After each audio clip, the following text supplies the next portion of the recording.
Hi சொந்தங்களே, எல்லாரும் எப்படி இருக்கீங்க? நல்லா இருக்கீங்களா? எல்லாருமே நல்லா இருப்பீங்கன்னு நினைக்கிறேன். சொந்தங்களே, இன்றைக்கி நம்ம பார்க்க போகிற மீன் வந்து மறுபடியும் ஊளி மீன் தாங்க. ஊளி மீனை பற்றி நான் சொல்லும்போது உங்கள் எல்லாத்துலேயுமே சொல்லியிருப்பேன். ஊளி மீன்களில் 4-5 வகையான ஊளி மீன்கள் இருக்குன்னு. அதனால தான் இன்றைக்கி அப்லோட் பண்ணக்கூடிய ஷார்ட்ஸ் வீடியோ பதிவில் ஃபுல்லாக ஊளி மீனை பற்றி சொல்லிடுவோம் அப்படின்னு சொல்லி தான் ஊளி மீனை பற்றி நான் சொல்கிறேங்க.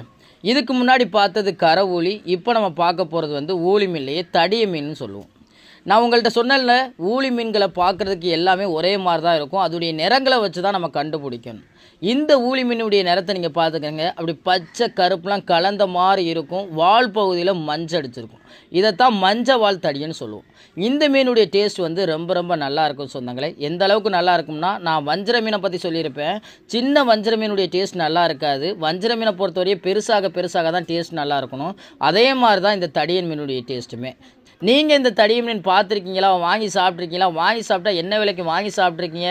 இந்த மீனுடைய டேஸ்ட் எப்படி இருக்கும் அப்படின்னு சொல்கிறத வீடியோக்கில் கமெண்ட் பண்ணுங்கள். நான் ஒரு மீனவனா உங்கள்கிட்ட பகிர்ந்துக்கிட்ட தகவல்கள் உங்களுக்கு பிடிச்சிருந்தா லைக் பண்ணுங்கள், ஷேர் பண்ணுங்கள், நம்மளை சப்போர்ட் பண்ணுங்கள் சொந்தங்களே.